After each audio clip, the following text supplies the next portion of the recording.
On Monday night, I was reporting in the same area.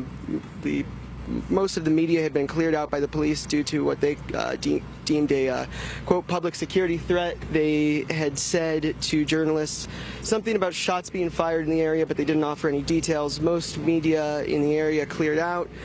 I was with German journalist Lucas Hermsmeyer, and we were returning a reporter for the National Post to his car. He'd been separated from his car in the area. And we were in the neighborhood where clashes have happened throughout the last week and a half, and dropped off the reporter as we were trying to find a way to this command center, actually where we are right now, where the police had directed media to go. I heard over a loudspeaker an announcement that this is your final warning. Some number of protesters had returned to the scene despite the media being cleared. I immediately pulled the car over and parked. Having heard that this is your last warning, my first instinct was to check out what was going to happen. I found about 24 protesters on one side of Florissant Avenue. They had a megaphone. They were taunting the police. The garbage can was set on fire. Some street posts were removed from the ground. On the other side of the street, a separate group of protesters were sort of decrying what the first group was doing, saying this is not helping issues. I crossed the street to interview a young woman who was quite vocal on that side, and as I was beginning to ask her questions, police began firing tear gas canisters in our direction. We moved onto a parallel street in a residential neighborhood.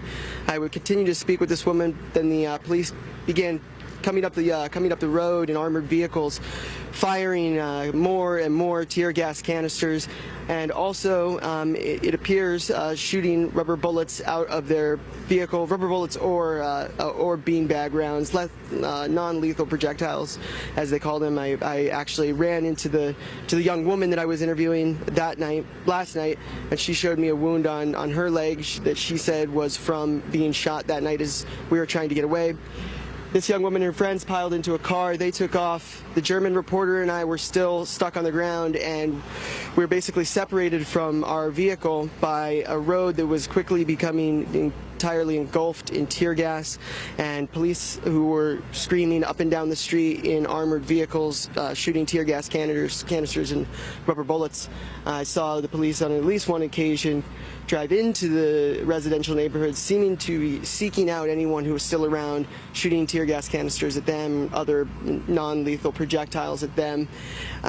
We took cover behind a tree for a period of time, trying to ensure that we weren't going to be hit in the head or body with any of these projectiles. At one point, we decided that the safest option for us was to walk north on this residential street parallel to the main thoroughfare, Florissant Avenue, and try to get past the cloud, cross the street, and back over to our car. We could see through the gaps in the houses as we were walking armored police vehicles racing back and forth up and down the street. At one point, one of those police vehicles turned a left towards us, and it was clear, given the high-powered lights that they have, that they would see us. And we felt that our best option was to immediately identify ourselves as journalists in hopes that they wouldn't shoot at us. We put our hands in the air, yelling, "Press, press, press, we're journalists, we're journalists, we're journalists."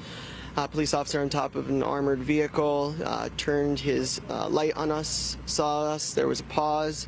He beckoned us to come in his direction. We continued doing so, coming in his direction with our hands up, continuing to yell that we were press. We took a right at the corner where this armored vehicle was parked and continued towards West Florissant Avenue, towards another armored vehicle where several heavily armed police officers had their rifles trained on us. We're walking towards those officers, moving halfway to 3/4 of the way up this block, when the police officers behind us in the armored vehicle who had beckoned us over began opening fire on us with non-lethal projectiles, and I was hit in the back, and the German reporter was hit twice as well. At this point, we realized that the police were willing to shoot at us, and we had several similarly armed officers with their guns trained on us directly in front of us, and every reason to believe that those officers at any moment would open fire. The fear was that some of them might not be using non-lethal rounds.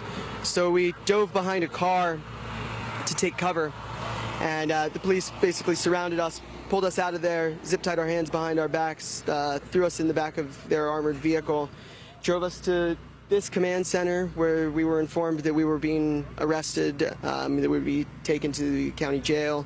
Unclear as to why or for what charges. We repeatedly identified ourselves as journalists.